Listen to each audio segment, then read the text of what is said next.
sunt Cosmin, mă ocup de publicitate online. Sunt Cristiana, am 41 de ani, sunt director de vânzări.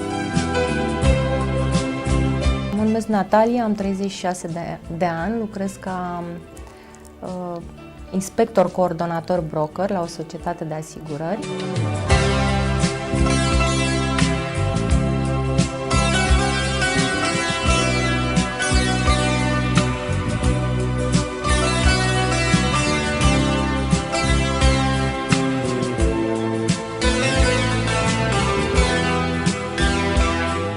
Aveam niște dureri de cap îngrozitoare, suferam de migrene de câțiva ani, care nu se remediau cu absolut nimic, când niciun tratament clasic nu avea efect.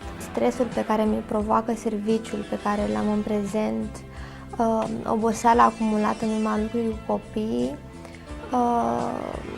mi-au cauzat o serie de probleme. Mă bucur că am ajuns aici, într-un loc, într-o oază de liniște, pentru că mă oferă o stare de liniște și de bunăstare. Mi s-a recomandat un tratament cu reflexoterapie și masaj, pe care bineînțeles că l-am urmat. După câteva ședințe s-au simțit efectele, durerile de cap s-au ameliorat. N-am mai simțit acea pulsație în zona cervicală. Acum pot să spun că mă simt foarte bine, simt că am întinerit și am scăpat de durerile acelea groaznice de cap care mă chinuiau îngrozitor. Vin de 3 ani la ședințe de reflexoterapie. E o soluție foarte rapidă de, să spunem, relaxare. Și întotdeauna e loc de mai multă relaxare. Deci pleci mai odihnit, e foarte ok. Într-un termen foarte scurt, într-o oră. E greu să te relaxezi într-o oră, teoretic și practic.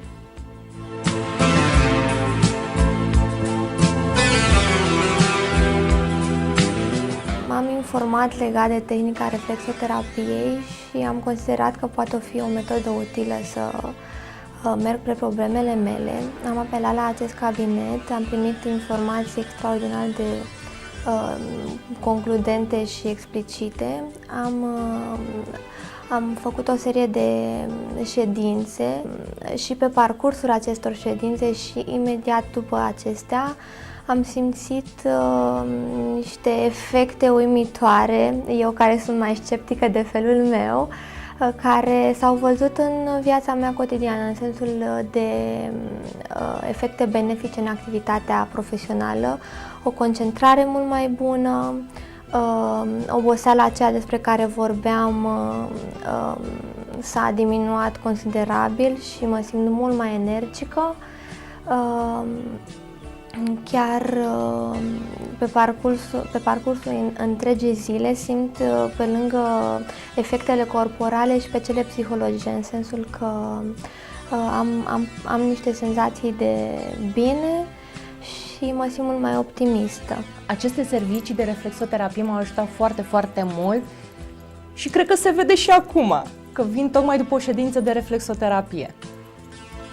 Cred că se vede pe fața mea și starea de bine pe care o am. Am venit prima dată la cabinetul bioholistic în urmă cu aproximativ un an și căutam doar un remediu împotriva celulitei. Însă în urma unei discuții cu doamna doctor și în urma unei consultații mi-au fost recomandate reflexoterapia, masajul de relaxare și gimnastica. După mai multe ședințe de reflexoterapie mi-am dat seama că efectele sunt vizibile și am avut parte de mult mai multe beneficii decât mă așteptam. Deși în perioada aceea traversam o perioadă destul de stresantă și solicitantă, nu mai m-am confruntat cu problemele pe care inițial le aveam, cum ar fi aspectul tenului, de exemplu.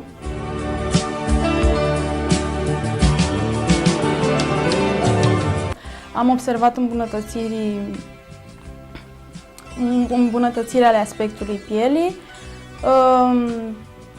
Am observat faptul că era mult mai relaxată.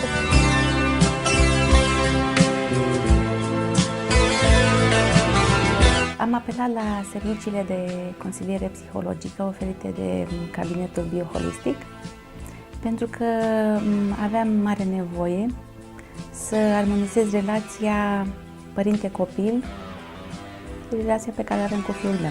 De altfel este ceea ce recomand eu tuturor părinților aflați în situații similare, respectiv în relații mai puțin armonioase cu copiilor. Astăzi, după ședințele de consiliere psihologică de care am beneficiat, relația cu copilul meu este excepțională.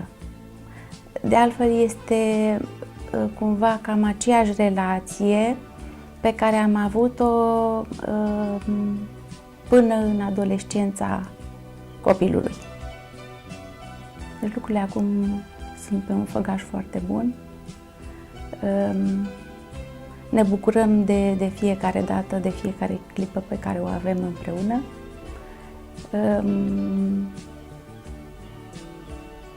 Ne consultăm reciproc când avem nevoie să luăm o decizie și lucrurile sunt pe drumul cel bun.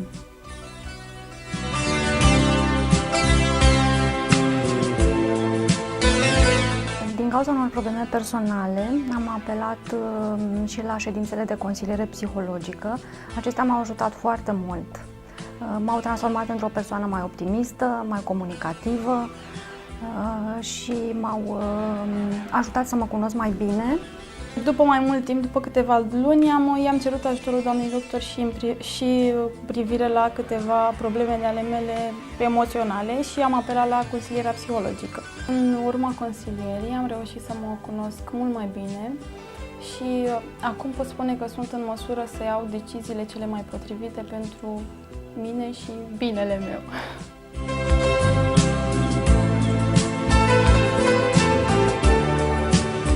Din punct de vedere fizic, mă simt foarte bine și recomand tuturor acest cabinet bioholistic. Am încercat și alte cabinete, unde mă duc de obicei prin concediile mele, mai caut și profit. Și am observat că de departe aici a fost cel mai bine. Simt diferența dintre viața mea dinainte de intervenție și viața mea de acum. Mulțumirile sunt prea puțin le putem exprima pentru ceea ce doamna Vișan a reușit să facă. Vă recomand sincer să veniți la acest cabinet pentru că pe mine m-a ajutat foarte mult să devin o altă persoană. Deci vă recomand cu căldură să veniți la cabinetul doamnei dr. Vișan. O să vă placă foarte, foarte mult și atmosfera și calitatea serviciilor pe care le puteți găsi aici.